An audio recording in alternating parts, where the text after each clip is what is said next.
Next on Worcester News tonight, a spa manager arrested in Florida in connection to human trafficking faced similar charges in central Massachusetts years ago.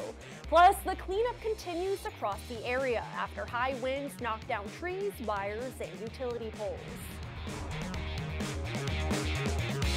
Good evening and thanks for joining us. I'm Olivia Lemon. Governor Charlie Baker weighing in tonight as Patriots owner Robert Kraft officially faces charges of soliciting a prostitute in Florida. According to investigators in Florida, Kraft went to the spa in Jupiter the same weekend as the AFC Championship game. Authorities say they have video of the Patriots owner at the spa on two separate occasions, one the day before the game and another on the morning of the game. The Patriots owner then traveled to Kansas City to watch his team play. Authorities say the videos show women performing sex acts on Kraft and him handing over money at the spa. A spokesperson for Kraft has denied any criminal wrongdoing. Meanwhile, Governor Baker says the allegations are troubling. Deeply disturbing, and especially given that we and many others have worked really hard over the past few years to arrest and prosecute people who are involved in sexual exploitation and trafficking. Also new tonight, we're learning the woman who ran the spa in Vero Beach, Florida, ran a similar health center in Oxford. According to police, she was arrested for human trafficking charges back in 2012. This is Lane Yoon Ma's mugshot from 2012 when she was arrested by Oxford police for human trafficking. She's the same woman police arrested last month in Florida in the same investigation which led to charges against Patriots owner Robert Kraft. I wasn't shocked. I wasn't surprised. Generally, this is what's happened. If they usually move on. This is the type of business that this individual knows, and they just pick up shop and they go elsewhere. In this particular case, to the state of Florida. Oxford Police Chief Anthony Saad was one of the arresting officers in 2012 and a lieutenant at the time.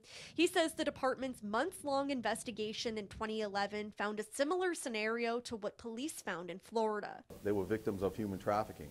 I think they were caught up in there. They weren't able to leave the facility. Keith Paquin owns the barbershop next door to where Ma's business was. He opened up shortly after she left. I had a couple people come in and we're asking, is the massage parlor coming back or some things like that. According to the 2012 Oxford police report, 3 Asian females were rescued from indentured sexual servitude. One was even told she was coming to attend college. These girls are not consenting.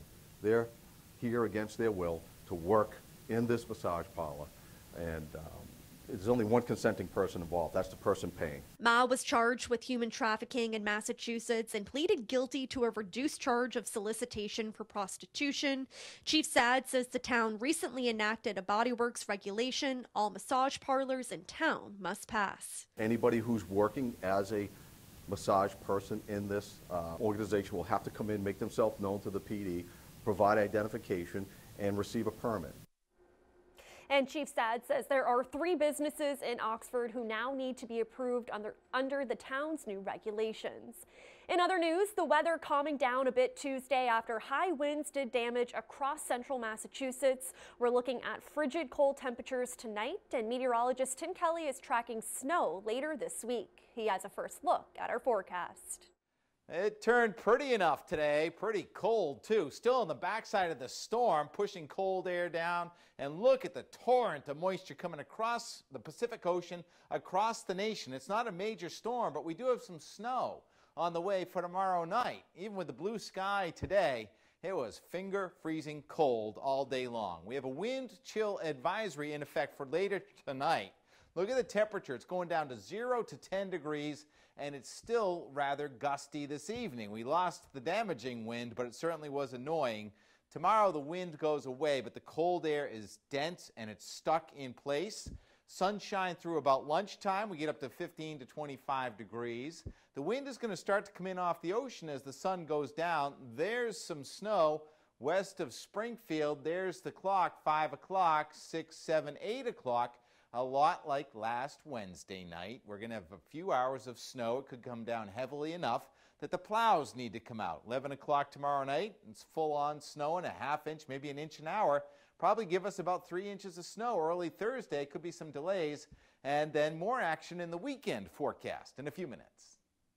Thank you, Tim. And clean up today in communities around Central Mass after Monday's wild weather knocked down trees and left thousands in the dark. The power is gradually being restored, but there is still a lot of work to do, especially with dangerously cold temperatures in the forecast. Our Brittany Schaefer is in Sutton, where hundreds of homes still don't have electricity at this hour. Brittany? Olivia, a subcontractor of National Grid crews, are out now working to repair down power lines here on 8 Lots Road. People who live on the road say they've been without power for more than 24 hours. No lights. Gary Roy hasn't had power since 3 p.m. on Monday. He says 4 trees fell down on his road, including this one in his yard. Today the wind blew harder than I've ever seen up here.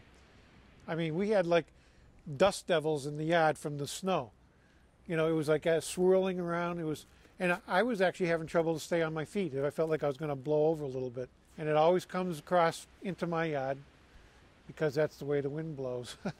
The Sutton resident says last night the temperature inside his home dropped to 50 degrees. According to the National Weather Service, temperatures will be in the single digits Tuesday night. Roy says getting his power back before then looks doubtful, so he's thankful for his generator. I started that up at 8 o'clock this morning because I was like, all right, my wife wants to take a shower. And, you know, we don't have anything here without electricity, so. Damian Lapierre checked out some of the damage and the reason he also doesn't have power. He had to stay with his in-laws last night to make sure his 3-week-old baby was warm. Luckily, we went to my in-laws who are the next street over, and they have a generator. So, you know, from the looks of it and the size of the trees, it makes sense that it's been a while. But you know, I would have expected it to be back on by now. Residents we talked to say they hadn't seen any utility crews by mid-afternoon. Roy says storms have brought down trees before, and losing power is common in the neighborhood, but it's not a lot of fun. When I was younger, I used to find it exciting, and now my health is not that good, and you know, it's tougher. It doesn't look like it's going to happen, but I like to see some power. And there are still power outages in surrounding towns like Worcester and Auburn. According to National Grid, here in Sutton, there are still hundreds without power. Live in Sutton, Brittany Schaefer, Worcester News Tonight. A serious crash in Worcester closes a portion of Route 20 Tuesday afternoon. The crash happened around 2 p.m. in the area of 254 Southwest Cutoff. The area includes a construction site where the city is working on sewer lines on Route 20. Emergency crews were on scene and the police department's accident reconstruction team. No word yet on any injuries. The friends of a Worcester man injured in a gruesome crash this weekend are rallying around him. Andy Rodriguez has a long road ahead of him, but his friends say he's strong and they want to help. Our Roslyn Flaherty spoke to one of them who was with Rodriguez when he was hit. She joins us now with more. Roslyn? Olivia, his friends say Andy Rodriguez has an infectious smile and is full of life, and know he will push through this. 10 feet away, that's when I heard the impact. Dan Aponte was with his best friend, Andy Rodriguez, when the 36-year-old was hit and pinned between 2 cars in Worcester. Rodriguez had to have both of his legs amputated. He was strong. He stayed with me the entire time. You know, he had no problem talking with me. Prosecutors say the driver who hit him was operating under the influence.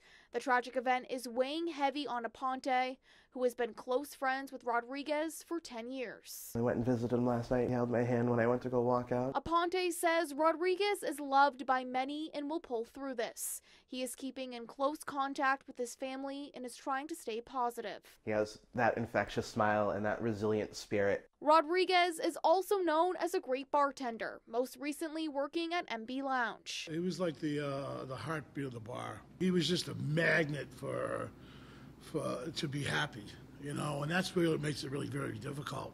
A GoFundMe account is raising money for his recovery. Aponte knows Rodriguez will be back behind the bar in the near future, and MB Lounge says his job will be waiting for him. You can't separate this man from being behind the bar.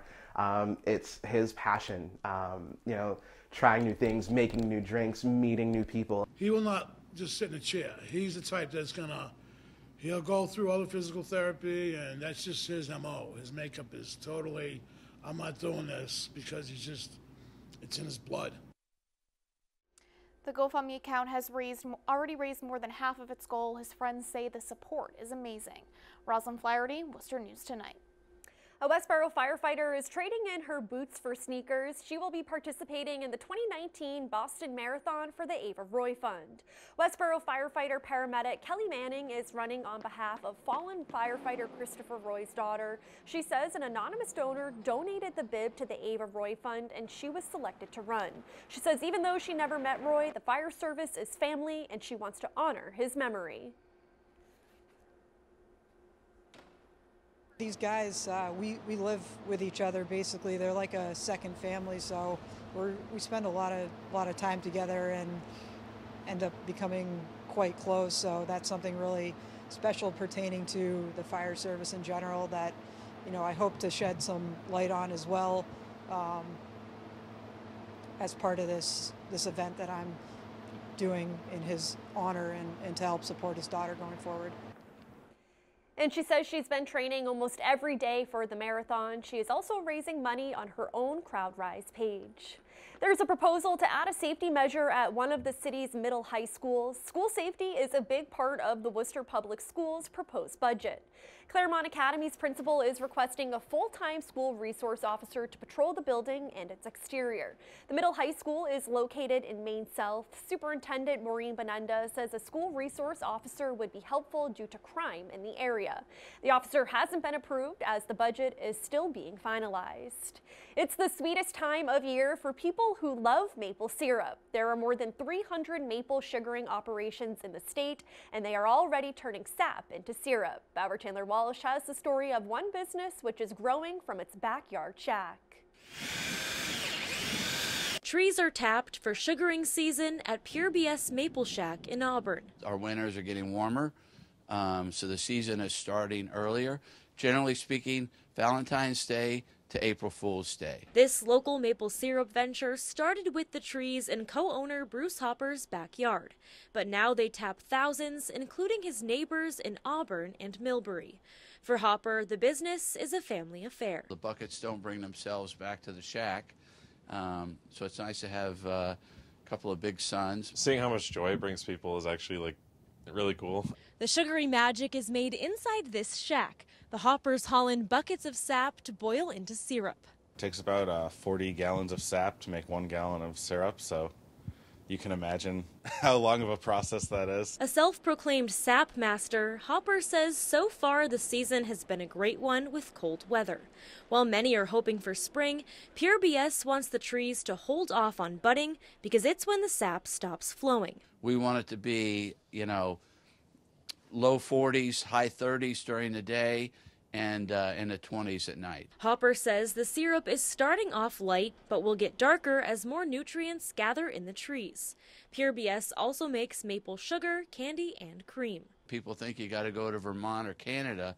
No, all you got to do is come to my backyard. Hopper says the sugaring season typically lasts until early April. They sell their products year-round at the shack, online, and at farmers markets. In Auburn, Chandler Walsh, Worcester News Tonight.